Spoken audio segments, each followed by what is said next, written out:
Doctor Anees Ali's mind വെൽനെസിൻ്റെ YouTube ചാനലിലേക്ക് എല്ലാ പ്രിയ പ്രേക്ഷകർക്കും സ്വാഗതം.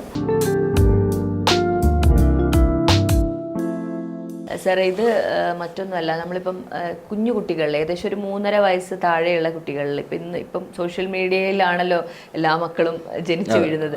അപ്പം രക്ഷിതാക്കളാണെങ്കിലും സ്വാഭാവികമായിട്ടും പുതിയ തലമുറയിലെ രക്ഷിതാക്കൾ അവർ ഈ മൊബൈൽ ഫോണൊക്കെ കൊടുത്തിട്ടാണ്.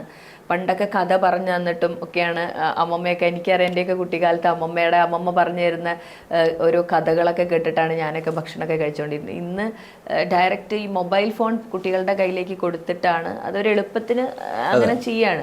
പിന്നെ അത് കിട്ടാതെ വരുമ്പം കുട്ടികൾ വല്ലാണ്ട് വാശിപ്പെടും. അപ്പം ഇത് വലിയൊരു അപകടത്തിലേക്കാണല്ലോ സാർ ചെന്നെത്തുന്നത്. കൂടുതലായിട്ടും അത് ബുദ്ധിയുള്ള മക്കൾ, നല്ല ജനിക്കുന്ന കുട്ടികൾ ബുദ്ധിമാന്ദ്യത്തിലേക്ക് പോകുന്ന ഒരവസ്ഥയാണ്.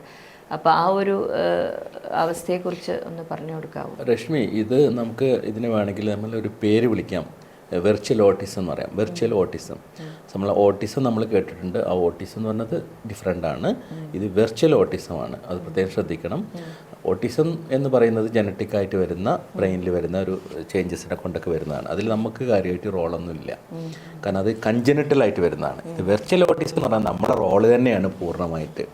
അപ്പോൾ അതാണ് പ്രത്യേകം മനസ്സിലാക്കേണ്ടത്. വെർച്വൽ ഓട്ടിസം നമുക്ക് അതിനൊരു പ്രധാനപ്പെട്ട കാരണക്കാർ നമ്മൾ രക്ഷിതാക്കളായിട്ടുള്ള ആളുകൾ തന്നെയാണ്. അത് ചെറിയ കുട്ടിയാകുമ്പോൾ തന്നെ കുട്ടിയിൽ ഡെവലപ്പ് ചെയ്യുന്ന ചില ക്യാരക്ടേഴ്സ് അത് പിന്നീട് അവർക്ക് ഒഴിവാക്കാൻ പറ്റാതെ വരികയും അത് ഇത്തരത്തിലുള്ളൊരു മാനസിക ശാരീരിക അവസ്ഥയിലേക്ക് മാറുകയും ചെയ്യുമ്പോഴാണ് ഈ വെർച്വൽ ഓട്ടിസത്തിലേക്ക് എത്തുന്നത്. അപ്പോൾ സാധാരണ കാണുന്നത്, ഇപ്പോൾ നമുക്ക് സാധാരണ കാണാം, 1 വയസ്സാകുമ്പോഴൊക്കെ നടത്തം തുടങ്ങും കുട്ടി. പിന്നെ ഒരു 1.5 വയസ്സൊക്കെ ആകുമ്പോൾ ചിലപ്പോൾ കുറച്ച് ഡിലേഡ് ആണെങ്കിലും, മൈൽ സ്റ്റോൺസ് കുറച്ച് ഡിലേഡ് ആണെങ്കിലും, ഒരു 1.5 വയസ്സൊക്കെ ആകുമ്പോഴത്തേക്ക് പൂർണ്ണമായി നടത്തും, കുറേ ആക്ടിവിറ്റീസൊക്കെ ഡെവലപ്പ് ചെയ്തിട്ടുണ്ടാവും. പക്ഷേ അതൊക്കെ ഡിലേ ആവാനുള്ള ഒരു കാരണം ഇപ്പോഴത്തെ പുതിയ സാങ്കേതിക വിദ്യകളുടെ അടിസ്ഥാനത്തിലൊക്കെ കണ്ടുപിടിക്കുമ്പോൾ ഈ വെർച്വൽ ഓട്ടിസത്തിന് അവിടെ ഒരു റോളുണ്ട് എന്നാണ് പറയുന്നത്. ഇപ്പോൾ നമ്മൾ എന്തുണ്ടെങ്കിലും ഈ സ്ക്രീൻ ടൈമിങ് വളരെ കൂടുതലാണ് കുട്ടികളിൽ, എസ്പെഷ്യലി ആഫ്റ്റർ ദ കോവിഡിന് ശേഷം. അതിന് നമ്മളൊരു പെർമിറ്റ് കൊടുത്ത മാതിരിയാണ്. അപ്പോൾ അതിന് പക്ഷേ ഒരു ലിമിറ്റ് വെച്ചില്ലെങ്കിൽ അത് ചിലപ്പോൾ എസ്പെഷ്യലി ചെറുപ്രായത്തിലുള്ള കുട്ടികളിൽ കുറേ പ്രശ്നങ്ങൾ ഇതേമായിട്ടുള്ള വെർച്വൽ ഓട്ടിസത്തിലേക്കൊക്കെ എത്താനുള്ളൊരു കാരണമുണ്ട്. ഒരു പ്രധാനപ്പെട്ട വിഷയം, ഈ വെർച്വൽ ഓട്ടിസത്തിൻ്റെ ഒരു പ്രധാനപ്പെട്ട വിഷയം ഈ സ്ക്രീൻ ടൈം കൂടിയിട്ടുള്ളത് തന്നെയാണ്. നമുക്ക് ലാപ്ടോപ്പ് ആണെങ്കിലും ടാബ് ആണെങ്കിലും അതുപോലെ മൊബൈൽ ഫോൺ ആണെങ്കിലും ഏതാണോ നമ്മുടെ അടുത്തുള്ളത് അത് കൊടുത്ത് നമ്മളെ സമയം എളുപ്പത്തിന് വേണ്ടിയിട്ട്, ഇപ്പോൾ രശ്മിയുടെ ചോദ്യത്തിൽ തന്നെ പറഞ്ഞ പോലെ ഒരു എളുപ്പമാർഗ്ഗത്തിന് വേണ്ടി അതങ്ങ് കൊടുത്ത് ഒഴിവാക്കുമ്പോൾ തൽക്കാലം അവരുടെ കോൺസെൻട്രേഷൻ അതിന് ഡീവിയേറ്റ് ചെയ്യുമ്പോൾ നമുക്കൊരു സമാധാനം കിട്ടും. ഒരു പ്രശ്നം ഉണ്ടാക്കുന്നതോ ഒച്ച ഉണ്ടാക്കുന്നതോ ബഹളം ഉണ്ടാക്കുന്നതൊക്കെ ഒന്ന് ഒഴിവായി കിട്ടും. പക്ഷേ അത് വേറൊരു കണ്ടീഷനിലേക്ക് ലീഡ് ചെയ്യുക എന്നുള്ളത് നമ്മൾ മനസ്സിലാക്കണം. അത് ചിലപ്പോൾ പെട്ടെന്ന് നമുക്ക് മാറ്റിയെടുക്കാൻ പറ്റാത്തൊരവസ്ഥയിലേക്കായിരിക്കും പോകുന്നത്. അപ്പോൾ അത് വളരെയധികം ശ്രദ്ധിക്കണം.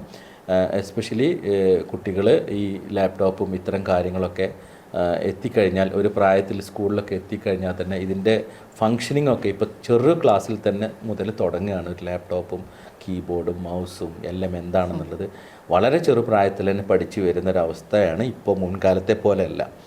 അപ്പോൾ അതുകൊണ്ട് അവരത് ഉപയോഗിക്കാനും അവരത് എങ്ങനെ ഉപയോഗിക്കണം എന്നുള്ളത് നമ്മളെ രക്ഷിതാക്കളെക്കാളും കൂടുതൽ കുട്ടികൾക്ക് അറിയാമെന്നുള്ളത് കൊണ്ട് തന്നെ അവരതിലെ പല മേഖലയിലേക്ക് എത്തുകയും അതൊരു മെച്യൂരിറ്റി എത്താതെ എത്തുമ്പോൾ ഉണ്ടാകുന്ന അവസ്ഥകൾ ഉണ്ടാവുകയൊക്കെ ചെയ്യും. അപ്പോൾ ഇത് വളരെയധികം ശ്രദ്ധിക്കേണ്ടതാണ്. പലപ്പോഴും നമ്മൾ സാധാരണ ഏത് വീടുകളിലും കാണുന്നൊരു കാര്യമാണ്, കുട്ടികൾ ഭക്ഷണം കഴിക്കാൻ വരെ മടി കാണിക്കുമ്പോൾ അവർക്ക് ഇത്തരം ഇൻസ്ട്രുമെൻറ്റ് കൊണ്ടുപോയി കൊടുത്ത്, മൊബൈലോ ടാബോ മറ്റോ കൊണ്ടുപോയി കൊടുത്ത് അതിലെന്തെങ്കിലും ഗെയിമൊക്കെ കാണിച്ചു കൊടുത്ത് അവരുടെ കോൺസെൻട്രേഷൻ മാറ്റി വിടുകയും അവർക്ക് ആ കൂട്ടത്തിൽ ഭക്ഷണം കൊടുക്കുകയും ചെയ്യുന്നൊരവസ്ഥ. അത് ചിലപ്പോൾ അവിടെ ആ സമയത്ത് ആ സാഹചര്യത്തിൽ ചിലപ്പോൾ അത് നല്ല രീതിയിൽ ഗുണം ചെയ്തേക്കാം. ചിലപ്പോൾ കുട്ടി ഭക്ഷണം കഴിക്കും ഒക്കെ ചെയ്തേക്കാം. പലപ്പോഴും പല അമ്മമാരൊക്കെ വളരെ വൈകാരികമായി പറയാറുണ്ട്, അവൻ ആ ഒരു ടാബ് കിട്ടിക്കഴിഞ്ഞാൽ അവൻ അടങ്ങിയിരുന്നോളും, അവിടെ അടങ്ങിയിരുന്നോളും, അവളെ കൊണ്ടൊരു ശല്യമില്ല, അതങ്ങ് വെച്ച് കൊടുക്കും. അപ്പോൾ അമ്മമാർ അവരുടെ പണിയിലും ഇൻവോൾവ് ആയിട്ടിരിക്കും. പക്ഷെ അത് വേറൊരു കണ്ടീഷനിലേക്ക് ഡെവലപ്പ് ചെയ്യുക എന്നുള്ളത് നമ്മൾ അറിയുമ്പോൾ അതിന് പിന്നീട് ഇതിൻ്റെ ഇരട്ടിയിലധികം നമ്മൾ സമയം ചിലവഴിച്ചാലും ചിലപ്പോൾ നോർമാലിറ്റിയിലേക്ക് തിരിച്ചു വരാൻ പറ്റാത്തൊരവസ്ഥയിലേക്ക് പോകുന്നൊരവസ്ഥയാണ്. അപ്പോൾ അതില്ലാതിരിക്കാൻ ശ്രമിക്കണം. ഈ വെർച്വൽ ഓട്ടിസം വളരെയധികം കൂടിയിട്ടുണ്ട് ഇപ്പോൾ, എസ്പെഷ്യലി സ്ക്രീൻ ടൈമിംഗ് കൂടിയതുകൊണ്ട് മാത്രം വരുന്നൊരു കണ്ടീഷനാണ്. അതുകൊണ്ട് അത് നമ്മൾ അവോയ്ഡ് ചെയ്യാൻ നോക്കണം. അതിൻ്റെ ആവശ്യകതകൾ നോക്കിയിട്ട് അതിന് മാത്രം കൊടുക്കുകയും അതിനൊരു ലിമിറ്റേഷൻ വെക്കുകയും ചെയ്യണം. ആ ലിമിറ്റേഷൻ, ആ ടൈം ലിമിറ്റ് കഴിഞ്ഞാൽ അതിന് മാറ്റി നിർത്തി, അല്ലെങ്കിൽ ഭക്ഷണം കഴിക്കാനോ മറ്റുള്ളതിനൊരു പോം വഴിയായിട്ട്, ഒരു എളുപ്പ വഴിയായിട്ട് ഇതിനെ കാണരുത്. വളരെയധികം കൂടുതൽ കേസുകൾ ഇതിനെപ്പറ്റി വരുന്നത് കൊണ്ട് തന്നെയാണ് ഇവിടെ ഈ ടോപ്പിക്കിന് വലിയ പ്രാധാന്യം ഉണ്ടെന്ന് പറയാൻ കാരണം. അത് മാറ്റിയെടുക്കണം. അത് മാറ്റിയെടുക്കാൻ സാധിച്ചില്ലെങ്കിൽ പിന്നെ പ്രൊഫഷണലായിട്ടുള്ള ആളുകളുടെ അടുത്തൊക്കെ പോയിട്ട് അതിന് പിന്തിരിപ്പിക്കാനുള്ള മാർഗ്ഗങ്ങളും കൗൺസിലിംഗ് ഒക്കെ കൊടുക്കണം. അതൊക്കെ അത്ര എളുപ്പമുള്ള മാർഗ്ഗമല്ല. തുടക്കത്തിൽ നമ്മൾ ശ്രമിച്ചു കഴിഞ്ഞാൽ നമുക്ക് ഇത്തരം കണ്ടീഷനിലേക്ക് എത്താതെ തന്നെ മുന്നോട്ട് പോകാൻ സാധിക്കും. സാർ, ഇപ്പോൾ ഇത് ഏജ് ഏകദേശം ഒരു 3.5 വളരെയധികം ശ്രദ്ധിക്കേണ്ട ഒരു ഏറ്റവും ശ്രദ്ധിക്കേണ്ട പ്രായം എന്ന് പറഞ്ഞത് ചൈൽഡായിട്ടുള്ള 5 വയസ്സിന് താഴെയുള്ള പീരീഡാണ്. പക്ഷേ ഇപ്പം നമുക്ക് കാണാൻ സാധിക്കുന്നത് ഇപ്പോൾ ഡിപ്പെൻഡൻസി വലിയ ആളുകളിലൊക്കെ ഉണ്ട്. നമുക്ക് മൊബൈലിലും വാട്സപ്പിലും ഫേസ്ബുക്കിലും ഇൻസ്റ്റാഗ്രാമിലൊക്കെ ഡിപ്പെൻഡ്. കാരണം ഇതൊക്കെ തന്നെ ലഹരി ഉപയോഗം പോലെ തന്നെ അതിനൊരു അഡിക്ഷനാണ്. എല്ലാത്തിനും അഡിക്ഷനാണ്. ആ ഡിപ്പെൻഡൻ്റ് ആയിക്കഴിഞ്ഞാൽ ഉണ്ടാകുന്നൊരവസ്ഥ. അപ്പോൾ ആ ഡിപ്പെൻഡൻ്റ് ആവാതിരിക്കാൻ നമ്മൾ ശ്രമിക്കണം. പക്ഷേ കുട്ടികളാകുമ്പോൾ നമുക്കത്ര എളുപ്പത്തിൽ അവരെ പിന്തിരിപ്പിക്കാൻ കഴിയില്ല. അവരിങ്ങനെ ഒരു ഹാബിറ്റിൽ ഡെവലപ്പ് ചെയ്തിട്ട് അതിൽ അറിയാതെ ഇൻവോൾവ് ആയതായിരിക്കും. വലിയ ആളുകളാകുമ്പോൾ നമുക്ക് അറ്റ്ലീസ്റ്റ് അതിൻ്റെ നെഗറ്റീവ്സും പോസിറ്റീവ്സും ഒക്കെ പറഞ്ഞ് നിങ്ങളെ മനസ്സിലാക്കി തന്നിട്ട് നിങ്ങൾ അങ്ങനെ പിന്തിരിപ്പിക്കാൻ ശ്രമിക്കാം. അത് പക്ഷേ കുട്ടികളിൽ കുറച്ച് പ്രയാസകരമായ ഒരു കാര്യമാണ്. അപ്പോൾ തീർച്ചയായിട്ടും നമ്മൾ കുട്ടികൾക്ക് വേണ്ടിയിട്ട് ഈ ഭക്ഷണം കഴിക്കാനാണെങ്കിലും കൂടുതൽ കാര്യങ്ങൾ മൊബൈൽ ഫോൺ ഒക്കെ കയ്യിൽ കൊടുക്കുമ്പോൾ തീർച്ചയായിട്ടും ശ്രദ്ധിക്കുക. ഈ സ്ക്രീൻ ടൈം കൂടുതൽ വരുമ്പോൾ അത് പല അപകടങ്ങളിലും ചെന്നെത്തും, പല പ്രശ്നങ്ങളിലേക്കും എത്തും. അപ്പോൾ അത് വരാതിരിക്കാൻ ശ്രദ്ധിക്കുക. തീർച്ചയായും ഡോക്ടറിൻ്റെ മറുപടി നിങ്ങൾക്ക് തീർച്ചയായിട്ടും വളരെയധികം ഉചിതമായി എന്ന് കരുതുന്നു. വളരെയധികം നിങ്ങളുടെ സംശയങ്ങൾക്കുള്ള ഉത്തരം ലഭിച്ചു എന്ന് കരുതുന്നു. ഈ എപ്പിസോഡ് ഇവിടെ പൂർണ്ണമാവുന്നു. അടുത്ത എപ്പിസോഡിൽ വീണ്ടും കാണാം. അതുവരെ ബൈ.